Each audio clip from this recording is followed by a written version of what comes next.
Shark tank एक ऐसा show जहां तुम्हें बहुत सारी नॉलेज तो मिलती ही है, साथ में मसाला भी देखने को मिलता है, कुछ इस तरह का। आप मुझे हैमर का ब्रांड बेच, आप रेडी हो?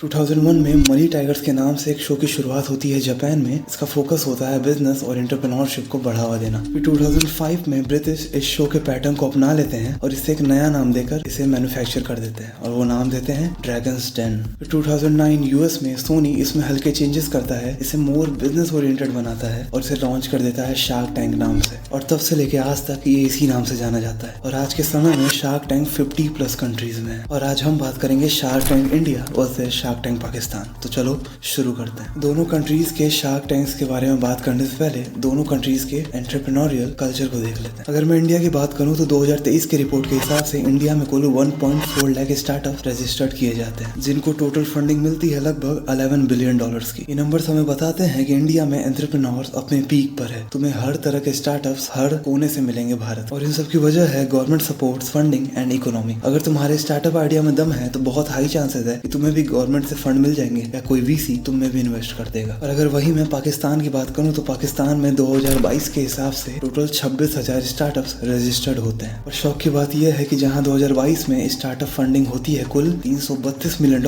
वहीं 2023 में ये घट के मात्र हो जाती है $75.6 मिलियन। तो ये कहना गलत नहीं होगा कि पाकिस्तान में अभी भी एंटरप्रेन्योरशिप अपने स्टार्टिंग फेज में है और फंडिंग एक बिग इशू है। और वहाँ के ज्यादातर लोग अपने फैमिली ओन बिजनेस या ट्रेडिशन को फॉलो करते हैं। पर डेफिनेटली हमें एक होप दिख रही है पाकिस्तान के एंटरप्रेन्योरशिप कल्चर में, क्योंकि शार्क टैंक जैसे शोज एंटरप्रेन्योरशिप को बढ़ावा देंगे और एंटरप्रेन्योर्स को हेल्प करेंगे फंडिंग अचीव करने के लिए। तो चलो अब शार्क टैंक जजेस की बात करते हैं दोनों ही कंट्रीज के। तो मैंने तुम्हारी समझने की आसानी के लिए शार्क्स को 3 पार्ट्स में डिवाइड कर दिया है। Part 1 tech, e commerce, financial experts, part 2 consumer goods and service leaders and part 3 media and entertainment figures. तो चलो पार्ट 1 की बात करते हैं, tech, e commerce and financial experts. तो इस पार्ट में तुम्हें इंडिया में लगभग 4 शार्क्स दिख जाएंगे, पीयूष बंसल, अमित जैन, अश्नीर ग्रोवर और रितेश अग्रवाल। पीयूष बंसल जो कि सीईओ है लेंसकार्ट के और जाने जाते हैं अपने फेमस क्वेश्चन की आपका विजन क्या है। अगर मैं नेटवर्थ की बात करूं तो पीयूष बंसल की नेटवर्थ लगभग 600 करोड़ है और इन्होंने अपनी नेटवर्थ का 4.2% इन्वेस्ट किया हुआ है शार्क टैंक्स के 3 सीजन्स में। अमित जैन जो कि सीईओ है कार देखो के और जो कि फेमस है अपने यूनिट इकोनॉमिक्स वाले क्वेश्चन के लिए, और अगर मैं इनकी नेटवर्थ की बात करूं तो इनकी नेटवर्थ लगभग 3000 करोड़ है। अश्नीर ग्रोवर जो कि एक्स सीईओ है भारत पे के और जो कि फेमस है अपने नो नॉनसेंस अप्रोच के लिए। वो चुप बंद कर दे, तुम सब अपनी जिंदगी बर्बाद करो। और इनकी नेटवर्थ है लगभग 900 करोड़ रुपए। रितेश अग्रवाल जो कि फाउंडर एंड सीईओ हैं ओयो रूम्स के और जिनकी नेटवर्थ है लगभग 16,000 करोड़ और ये सीजन 3 से दिखना अपीयर हुआ और ये one of the richest shark हैं। ये तो हो गई इंडियन शार्क टैंक जजेस की बात। और अगर पाकिस्तानी जजेस की बात करें तो 2 नाम हमारे सामने आते हैं, फैजल अफ्ताब और अबील बारिश। फैजल अफ्ताब जो कि वेंचर कैपिटलिस्ट हैं और इनका फोकस रहता है स्टार्टअप्स को फंड करने में। वहीं अबील बारिश जो कि को फाउंडर है पाकिस्तान की सबसे बड़ी वेंचर कैपिटलिस्ट फंड, इसका नाम है सरमायाकार, और ये एक लीडिंग एंटरप्रेन्योर भी है पाकिस्तान में। तो चलो अब पार्ट 2 की बात करते हैं, consumer goods and service leaders. तो इस पार्ट में तुम्हें इंडिया से 2 शार्क्स दिख जाएंगे, अमन गुप्ता एंड नमिता थापर। अमन गुप्ता जो कि को फाउंडर एंड सीएमओ है बोट लाइफस्टाइल के और इनकी नेटवर्थ अप्रॉक्स है 720 करोड़ और ये one of the leading investors हैं शार्क टैंक के 3 सीजन में। वहीं नमिता थापर जो कि एग्जीक्यूटिव डायरेक्टर हैं एमक्यूर फार्मा में।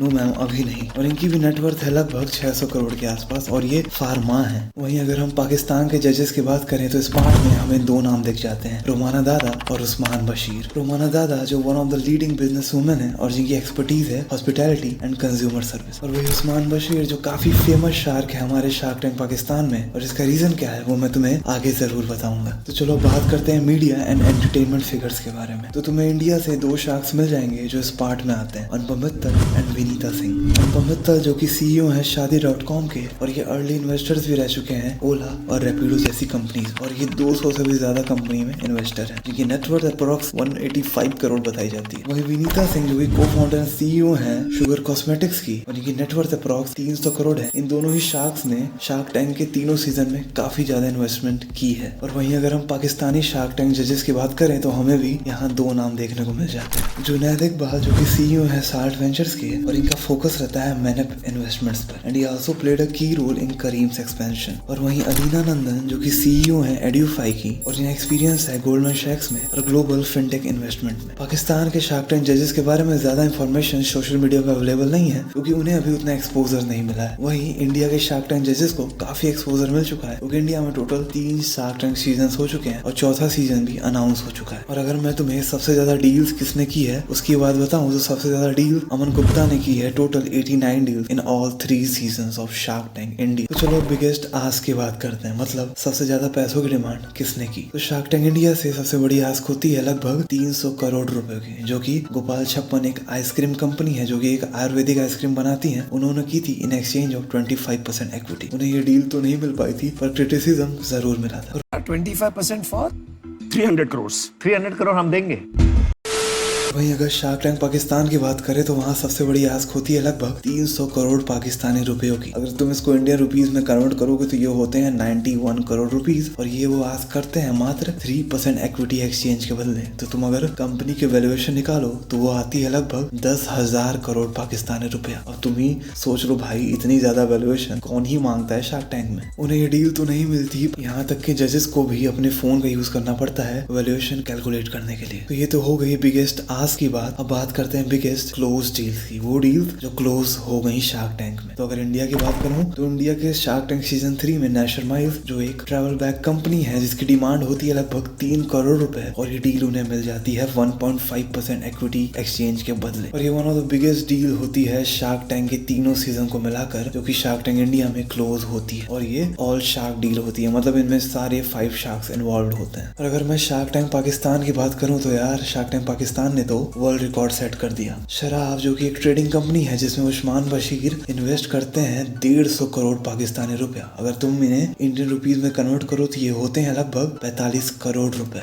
ये डील 2 पार्ट में डिवाइड है, 80 करोड़ पाकिस्तानी रुपयों के बदले 20% इक्विटी और 70 करोड़ पाकिस्तानी रुपयों के बदले 3% रॉयल्टी। और ये one of the biggest deal है जो अब तक शार्क टैंक में किसी ने देखी है। तुम शायद शार्क टैंक यूएस की बात कर लो, शार्क टैंक ऑस्ट्रेलिया की बात कर लो, ऐसी डील कहीं भी नहीं हुई। तो चाहे यार डिफरेंस जो भी हो, दोनों ही शार्क टैंक्स में बस मोटिव एक ही है, एंटरप्रेन्योर्स को सपोर्ट करना और हमारे वर्ल्ड में नई टेक्नोलॉजी और इनोवेशन को बढ़ावा देना। तो तुम क्या सोचते हो इन दोनों ही शार्क टैंक्स के बारे में? अपने सजेशन, अपने सुझाव कमेंट्स में दो और तुम और क्या क्या क्राइटेरिया देखना चाहते हो डिफरेंस के, वो भी मुझे बताओ।